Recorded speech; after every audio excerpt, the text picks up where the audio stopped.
Visakhapatnam fishing హార్బర్లో చేపలు పట్టే బోట్లన్నీ హార్బర్కే పరిమితమయ్యాయి. భారత మత్స్యశాఖ 2 నెలల పాటు సముద్రంపై వేట నిషేధం విధించింది. ఏప్రిల్ 15 నుండి జూన్ 14 వరకు సుమారు 2 నెలల వరకు ఈ వేట నిషేధం ఉంటుంది. ఈ 2 నెలల పాటు వేట చేయకుండా బోట్లన్నీ జట్టీకే పరిమితం అవుతాయని విశాఖపట్నంలోని మత్స్యకార నాయకులు జానకిరామ్ అంటున్నారు. ఈ 2 నెలల పాటు సముద్రంలో చేపలు గుడ్లు పెట్టే సమయం కావడంతో బోట్లు నిలుపుదల చేయాలని ఇప్పటికే కేంద్రం తెలిపిందని అన్నారు. మత్స్య సంపద కాపాడుకునేందుకు ఈ 2 నెలల్లో ఎంతో కీలకమని అంటున్నారు. మత్స్యకారులకు ఈ 2 నెలల పాటు జీవనోపాధి ఉండదు. దీంతో రాష్ట్ర ప్రభుత్వం 20,000 ఆర్థిక సహాయం అందజేస్తుందని తెలిపారు. 2 నెలల తర్వాత యథావిధిగా వేట కొనసాగించవచ్చని అంటున్నారు.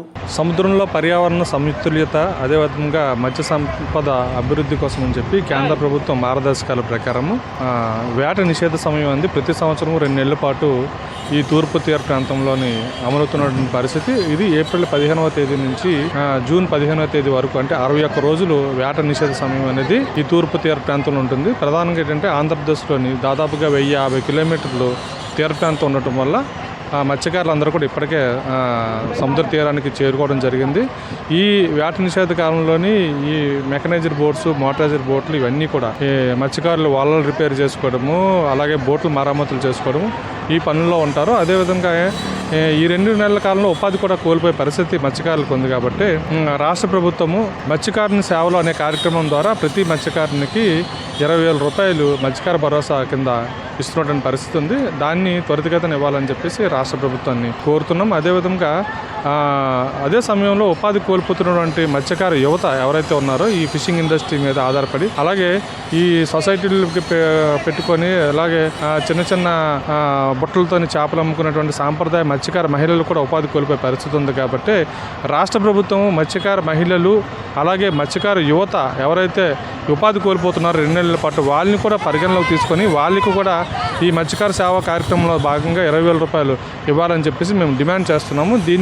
ఇది సానుకూలమైన నిర్ణయంగా మీరు పరిగణించాలి. ఎందుకంటే ఏ సెక్టార్కి కూడా ఇటువంటి మీరు మీ కుల వృత్తికి దూరంగా ఉండండి అని చెప్పేసి ఏ వృత్తిలో కూడా ఇటువంటి పరిస్థితి లేదు. వ్యవసాయదారుడు ఎప్పుడు కూడా వ్యవసాయం చేసుకుంటాడు, కానీ మత్స్యకారుడు మాత్రం 10 నెలలు మాత్రమే అతని తాలూకు జీవనోపాధి పొందాలి. 2 నెలల పాటు పొందొద్దు అని చెప్పేసి కేంద్ర ప్రభుత్వ మార్గదర్శకాలే ఉన్నాయి. కాబట్టి దాంట్లో భాగంగా చాలామంది లక్షలాది మంది మత్స్యకారులు వృత్తిని కోల్పోతారు ఈ 2 నెలల కాలంలో. అందువలన ఏంటంటే ఈ అలైడ్ ఇండస్ట్రీస్గా ఉన్నటువంటి వాటిలో పనిచేస్తున్నటువంటి మత్స్యకార యువతకి, మహిళలకు కూడా మత్స్యకార భరోసా ఇవ్వాలని చెప్పేసి కోరుతున్నాం. అదేవిధంగా ఈ బోట్లకి సంబంధించి ఎకో సౌండర్స్, జీపీఎస్లు వీటితో పాటు బోట్లు రిపేర్ చేసుకోవడానికి కూడా సబ్సిడైజ్డ్గా ఒక స్కీమ్ అని ఇంప్లిమెంట్ చేసి ఇచ్చినట్లయితే, ఎందుకంటే ఇప్పుడు సముద్రంలోని పొల్యూషన్ ఎక్కువైపోయి ఉపాధి అవకాశాలు తగ్గిపోయి చాలా ఇబ్బందులు పడుతున్న పరిస్థితి ఉంది. దానివల్ల ఏంటంటే ఆర్థికంగా నష్టపోయే పరిస్థితి కూడా. ఈ సంవత్సర కాలంలో అయితే తుఫాన్లు చాలా ఎక్కువగా ఉండటం వల్ల దాదాపుగా 4 నెలల పాటు,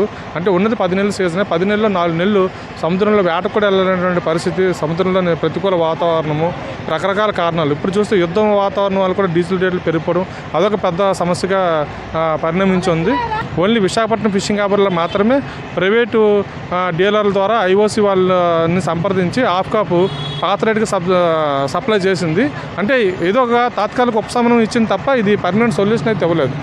గౌరవ ముఖ్యమంత్రి నారా చంద్రబాబు నాయుడు గారికి మా విజ్ఞప్తి ఏంటంటే, మీరు నరేంద్ర మోడీ గారితో మాట్లాడి గతంలో మరి ఈ సమస్య వచ్చేటప్పుడు గుజరాత్ ప్రభుత్వం ఏ విధంగా అయితే ఇనిషియేటివ్ తీసుకుందో బాధ్యత వహించి మరి మోడీ గారితో, మత్స్యశాఖ కేంద్ర మంత్రి గారితో మాట్లాడి దాన్ని మళ్ళీ ఇండస్ట్రియల్ సెక్టార్లో పెట్టిస్తున్నటువంటి ఈ పరిశ్రమని మళ్ళీ అగ్రికల్చర్లోకి పెట్టి వాళ్ళు పాత రేటుకి సబ్సిడీ పొందుతున్నారు, సబ్సిడైజ్డ్ డీజిల్ పొందుతున్నారు. కాబట్టి అదే పరిస్థితిని ఈ సెక్టార్లో కూడా తీసుకొని మన ఆంధ్రప్రదేశ్లో కూడా ఇంప్లిమెంట్ చేసే విధంగా సహకరించాలని చెప్పి గౌరవ ముఖ్యమంత్రి చంద్రబాబు నాయుడు గారు కోరుతున్నాం. ఎందుకంటే మీరు ఈ సహాయం చేస్తేనే మళ్ళీ వేట నిషేధం అమలు పూర్తి అయిపోయిన తర్వాత బోట్లు మళ్ళీ జూన్ 15వ తేదీని విప్పాలంటే 15 రోజుల ముందర నుంచి కూడా డీజిల్ అందరూ వేయించుకుంటారు.